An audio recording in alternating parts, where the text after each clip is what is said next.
Hey guys, this is John, and I'm playing BeccaL in the 15-minute pool on ICC. I'm opening with d4 this game. BeccaL plays knight f6. Let's check this player out. They play g6, move 2. I'll play knight c3. Peak 15-minute rating of 2014. 1,200 games played. Let's go e4. Let's play a Samisch today. This is one of my favorite lines to play against the kid. The king's Indian defense, and now knight ge2.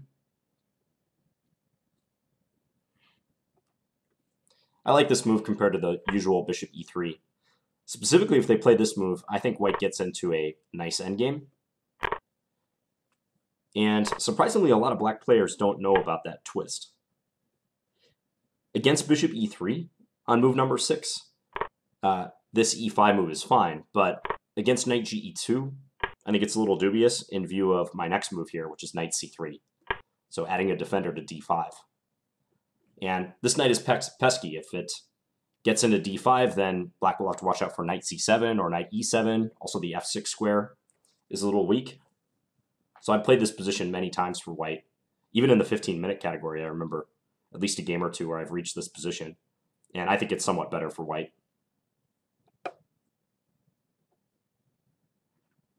So I don't mind going into queenless middle games where I feel like I have some sort of edge over my opponent, whether it's experience or just objectively a better position. h6 rules out bishop g5. I can park the bishop on e3 though, so no harm, no foul. So bishop e3 takes, knight takes. They might look to play bishop to e6 soon. That's all right though. I think I've had this position before too. C takes d5, knight takes d5, knight c6. And I believe I might have played rook to c1. One issue for black being that if they develop the bishop to e6, then they have to reckon with knight c7, which would fork the rook on a8 and the bishop that would be standing on e6.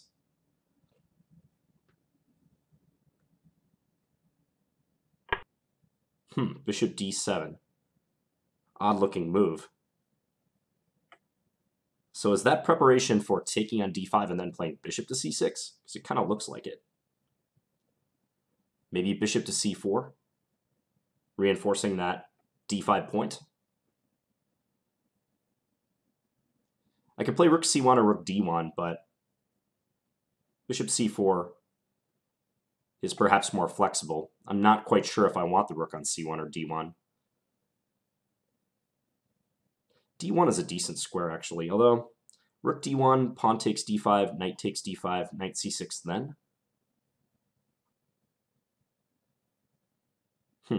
Might even have bishop takes h6 ideas at that point. Bishop takes h6, knight f6, check. This is a creative move. I'll give my opponent that.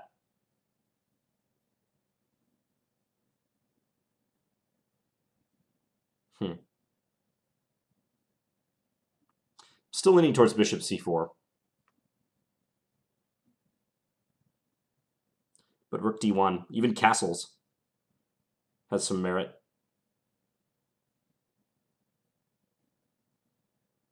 So bishop c4, c takes d5, knight takes d5, knight c6. Let's say king f2.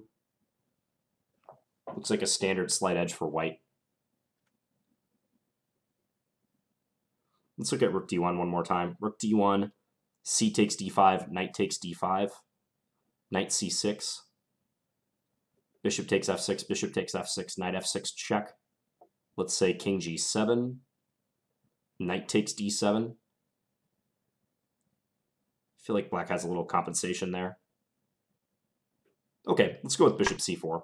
I think they're going to take, because otherwise it's hard to free black's position.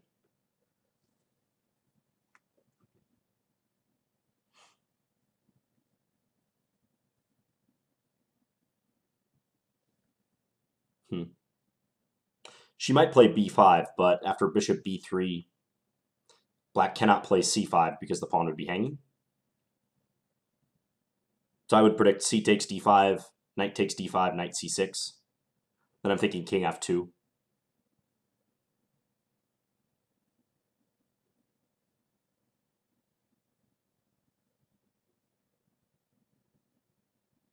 Yeah, and connect my rooks and proceed from there. Probably post one rook on c1.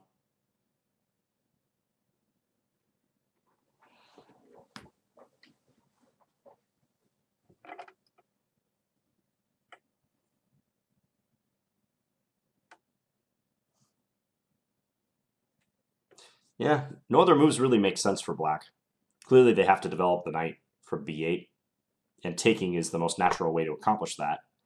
You could make an argument for taking with the pawn, but if I take with a pawn, then I have an isolated d-pawn. I think knight a6 would happen. Just not sure about that. I could take with a bishop here, but again, knight c6 is going to be played. So let's take with the knight.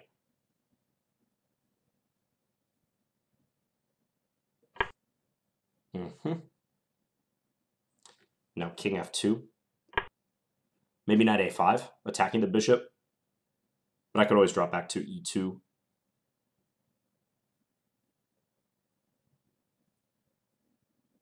Maybe bishop e6. On bishop e6, I might play rook hd1, just so that knight a5 can be met by a bishop e2 move. Or even knight e7 check in that case.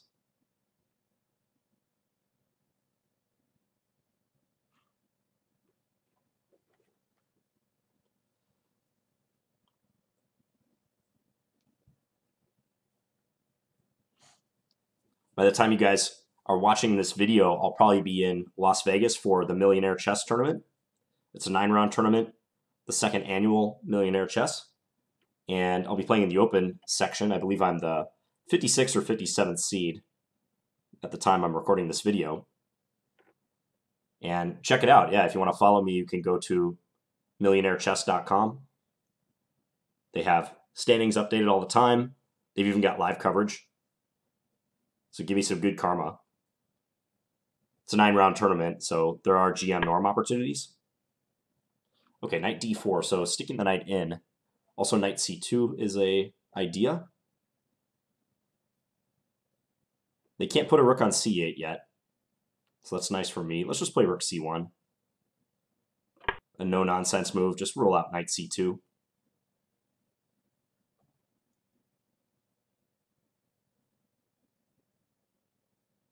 Not sure I can make use of the c-file for a while, but it is nice to have the rook here.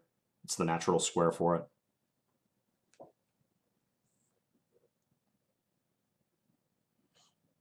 I might look for an opportunity to play bishop takes d4 later. Probably not, though, because even though they wind up with a isolated pawn, my dark squares are kind of weak, and this bishop would have greater scope.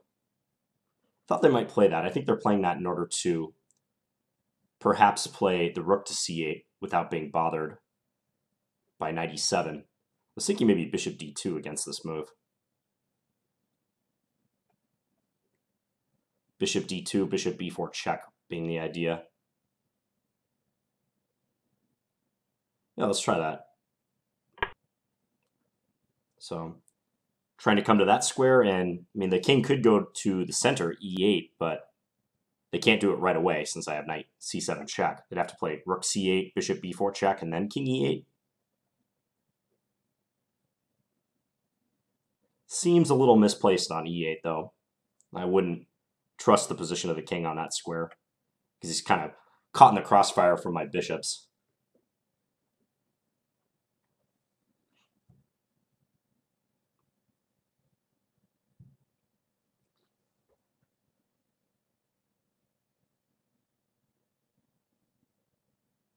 Maybe that position's playable. Rook ac8, bishop b4 check, king e8. Bishop d6, perhaps? Trying to threaten knight c7. Ah, I have bishop e7. So rook c8, bishop b4 check, king e8, bishop e7. And I'm trapping that rook on d8. That's a nice line. Okay, so good to know that's available.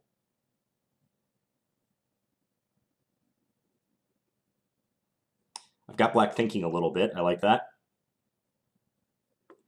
On e3, my bishop wasn't doing much. If it wasn't exchanging itself for the knight on d4, it makes sense to reposition this bishop.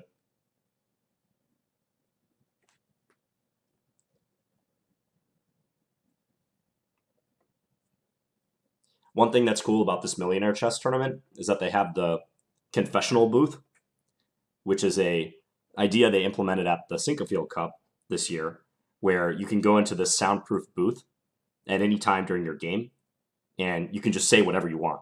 You could be like, "Oh, I just blundered. I hope my opponent doesn't notice," or you can say like, "I think I'm going to win. I'm up a pawn and I'm grinding him down." Whatever you want. You don't even have to talk about the game. You can just be like, "Oh, I'm happy to be here in Vegas." So maybe I'll try to use that. I probably won't say anything too crazy, but it'd be fun to check it out.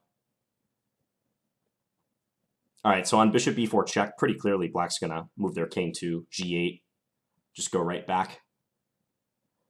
Maybe I could throw in bishop a5 first to try to get them to play b6. But bishop a5, probably rook d7. What about bishop b4 check, king g8, then bishop e7? Attacking the rook. And maybe looking to follow with knight f6. It's kind of cool looking. Bishop b4 check, king g8, bishop e7, let's say rook d7, knight f6 check, bishop takes f6, bishop takes f6. I'm hitting this pawn. Rook e8. I feel like I'm a little better there, but maybe nothing special.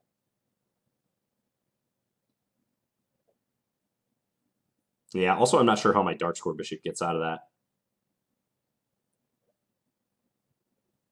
I think I'm just going to play a practical move right now. Just play rook hd1. Maintain the status quo.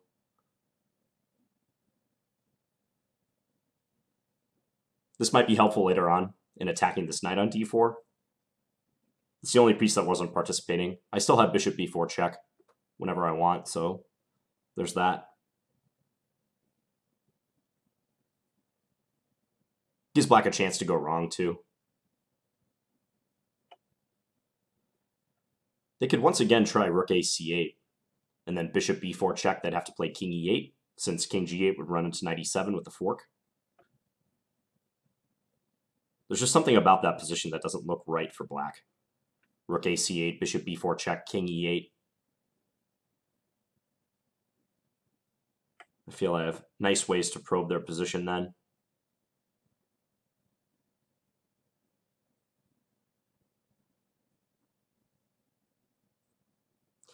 The possibility of bishop a5 prefacing bishop b4 check intrigues me as well.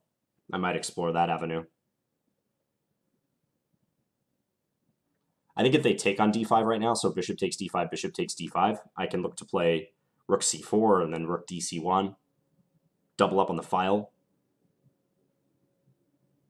I'll be hitting that pawn on b7, so that will tie black down.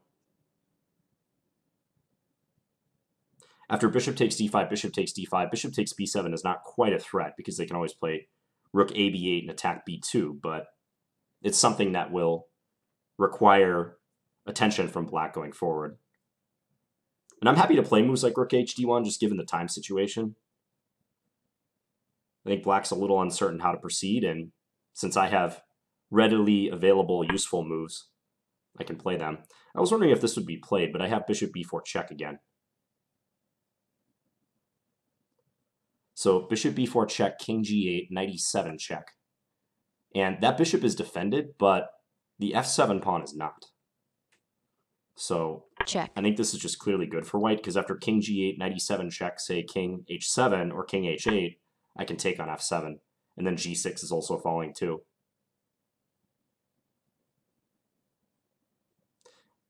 Black, I believe, is hoping for knight e7 check followed by taking it, so they can take back with their knight, and then both my bishops would be under attack by the pawn and also from the knight. But it looks like check. Bishop takes f7 is going to refute this idea.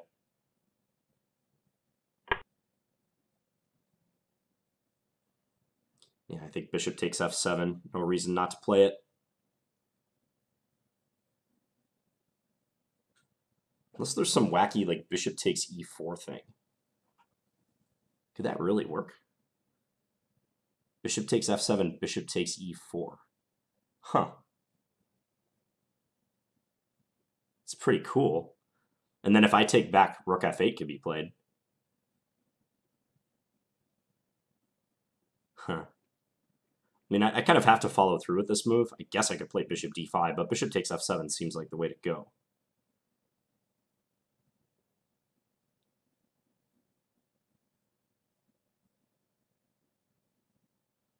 Weird. If black planned that in advance, that's some good calculation, but I get the feeling they did not. Let's see. Bishop takes f7, bishop takes e4, f takes e4, rook f8. I can't take on g6 with check. Nor can I play knight takes g6 because they take my bishop and then they'll win the knight. So bishop takes f7, bishop takes e4. Maybe I should play something other than the capture. Like maybe a move like king e1, let's say.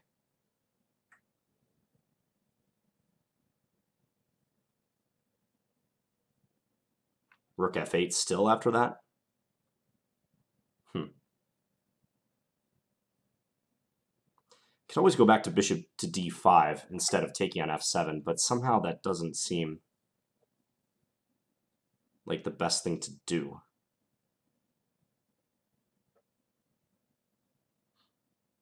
Maybe though, I mean, if I see nothing better, I'll probably have to play that. So bishop takes f7, bishop takes e4.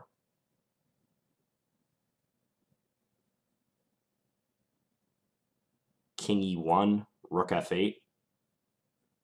Bishop d5, bishop takes d5, knight takes d5, hitting the rook. Yeah, it's kind of slim though. I don't think that's anything.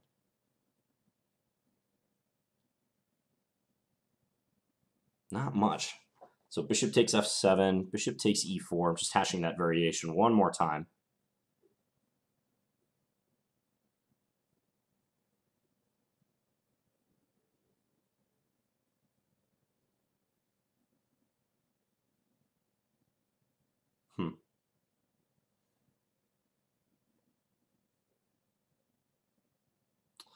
No, nothing going on there. Don't know if I can play it for that reason. Okay, we'll play bishop d5. I'll be interested to see what the engine thinks about that when I go through the game. So with bishop d5, I'm once again just playing for a small advantage. Let's take with the knight. Probably they want to play a rook into c8. Okay, so they're going for counterplay, but I kind of worry about their king on the 7th rank. What if rook into c7 now? Looks pretty self-explanatory. Let's do that. Note that after a trade on e4, they can't play rook f8 because my bishop covers that square. If rook ac8, I'll probably play rook dc1 and just keep my rooks doubled up. Let's say rook ac8, rook dc1, rook takes c7, rook takes c7. The a pawn is under attack.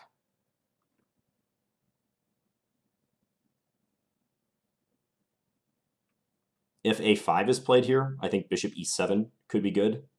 Looking to play bishop f6 after the rook moves. Yeah, I don't believe black should have allowed this rook c7 move. Let's come here.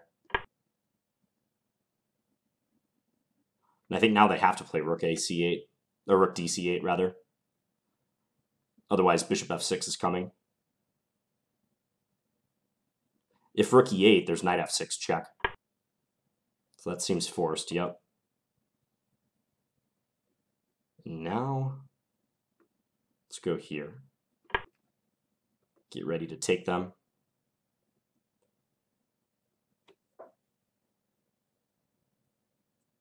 Then I see some intriguing possibilities. So after rook takes c7, rook takes c7, I'm threatening bishop f6. There is knight e6 as a defense, but the knight's unstable on that square. Okay, they're playing king back to g8. Bishop f6. Bishop f6. Bishop takes f6, knight takes f6. King f8. Rook over to h7. I'm threatening the rook. Rook d8. I have black well and truly tied down there, but is it enough? Bishop f8, take, knight takes f6, king f8. I have knight d7 followed by knight takes e5, don't I? That is probably good. Okay, let's do that. Yeah, if king f8, knight d7 check, and they can't step to the 7th rank because I would have knight b6 check, discovered attack on the king, and I pick up the rook on a8. If they play bishop f8 here, trying to avoid the bishop trade, I take e5. So I think they're obligated to trade. Knight e6, I have rook e7.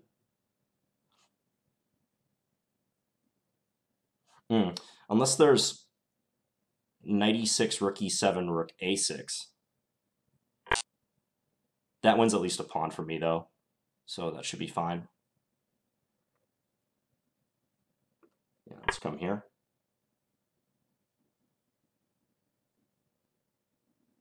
Rook a6 forced.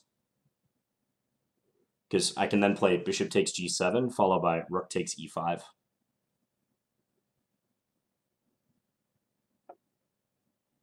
So as I said, a clean pawn. Yeah, black resigns. I think they should have tried rook a6 at least. Let's take a look at this one.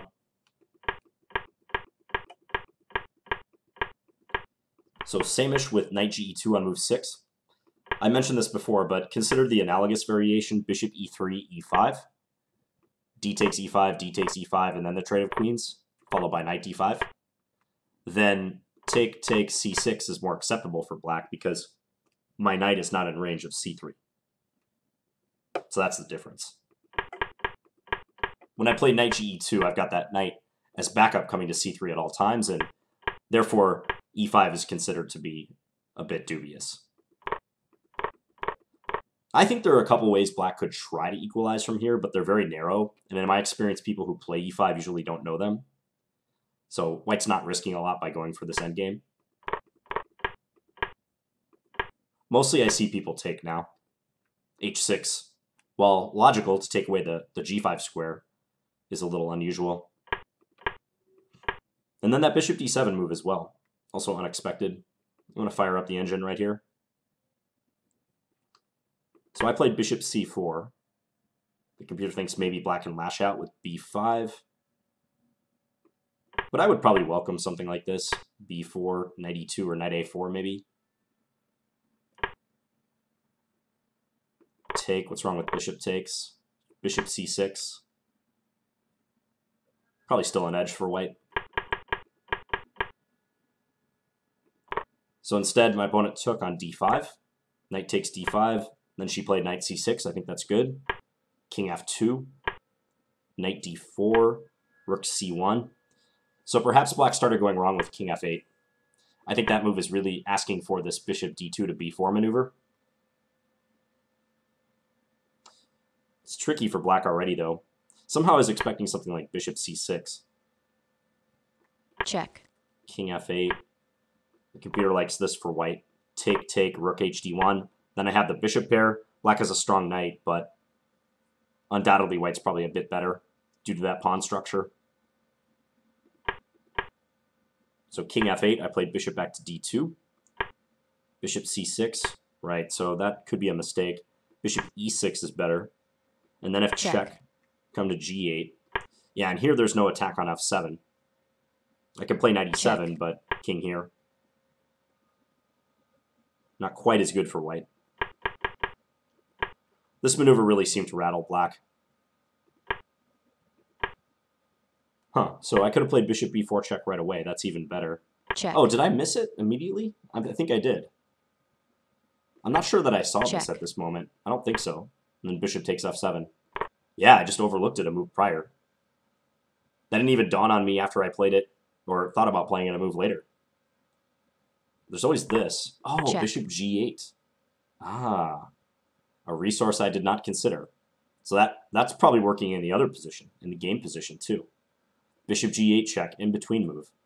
You know, I saw that I couldn't take on g6 because black's bishop comes back in defense and they'll be winning a piece, but bishop g8 completely escaped my attention. Rook takes g8, knight takes g8, and white will be up in exchange. Because if they take our knight, then I can take here. I've bagged an exchange. So my calculation misfired a little bit. Yeah, and rook hd1 is not the most accurate. I thought a little while here, too. Over a minute. So rook hd1, b5, check. Here, check. It's always annoying when you're so ready to play a certain move, and you're looking forward to it, you think you've won something, and then all of a sudden you're like, oh, actually they have a move like that. But I wonder if bishop g8 is working even here. Yeah, it is. Not much has changed. Rook takes g8, knight takes g8. Bishop c2 could be played, attacking. Okay, because now there's a rook on d1. In that other line, there wasn't a rook on d1. Rook d2, rook takes g8, or king takes g8. Now what? Rook d takes. So white can look forward to an endgame like this, where I'm probably still better. My king's a little closer to the action. Black has a weak pawn on e5. I've got control over the file. So it would have been best in the earlier form. So rook hd1, move 18 was a mistake. Should have played the immediate bishop b4 check, followed by knight e7. Yeah, this was the main line I was looking at. I couldn't make it work for white. Here, rook c7's decent. Computer thinks this is the best move. I saw that, but it just seemed kind of weird. I didn't know what my follow-up threat would be if they play something like bishop f5, g4, trying to force the bishop away from guarding that pawn. That's a little sharper. So I played bishop d5, not as accurate. Still keeping a big advantage, though. Bishop takes d5, knight takes d5. Yeah, and I believe black played too aggressively here after. Allowing rook c7 is not advisable. Yeah, something like rook d7 should be played, guarding the 7th rank. Or I thought maybe just rook a c8. I can always threaten to go after this knight, though. And also threaten this a-pawn, because I think black would like to avoid a scenario where I get to take the knight and then blockade the square right in front of the pawn. That would be bad for them, because then I would have a dominant knight on d5, and this bishop wouldn't be doing too hot. Basically, if they're going to wind up in a scenario like that, where they have the pawn on d4, I think it should be with the intention of being able to play d3 shortly thereafter.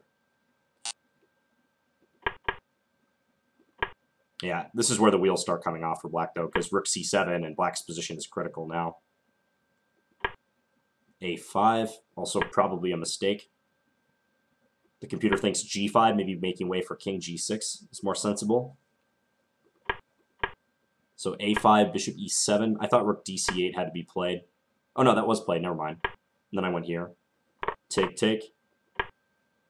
Here. Yeah, and bishop f6.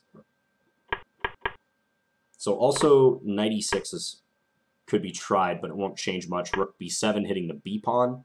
And I still keep threats like knight, bishop to f6. My pieces are well coordinated and black's are scattered and on the defensive. So king here, bishop f6, knight here. Oh, did I just miss that I can take on g7? I think I did. Because then after knight takes c7, knight takes c7, I'm hitting the rook. And should they go attack my knight, I have bishop takes e5, saving both pieces. And then I'm totally winning. 2 minors plus a pawn against the rook. And black having no particular threats. The rook can't infiltrate anywhere. So that was another oversight. Chess is really amazing like that. You know, I felt this game was like pretty smooth. I definitely didn't feel like I saw everything. But just in a quick analysis, I'm seeing like multiple things I could have improved on. That's why you got to pay attention to games that you win. People always say, like, you know, go over your losses. You're going to learn the most from your losses. And it's true, you do learn a lot from your losses, but don't overlook your wins as well. I can't tell you how many times I've got a game from a student where they'll be like, oh yeah, I won this game. We don't have to look at that one. And then I'll be like, are you sure? They'll be like, yeah, I won it easy. I know exactly where my opponent went wrong. And I was just better the whole time. And then we'll look at it, and there's like instantly 3 or 4 things I'm noticing they can improve on. And if that happens at my level, it can happen at your level probably. Unless you're a super GM watching this video. But even in that case. So rook e7, just getting out of the attack. What was the line I was looking at here? Because that's how the game ended. I was looking at take, knight takes, check. King here, and then knight d7 check. At first I was liking rook h7, trying to set up rook h8, but I think they can play... I was looking at rook d8. But I guess even rook a6 is playable. And maybe black can survive this. But knight d7 is real smooth, and black cannot come to any of these squares because I get a check-in on b6, and even if they approach my rook, I have this defending the rook. White wins.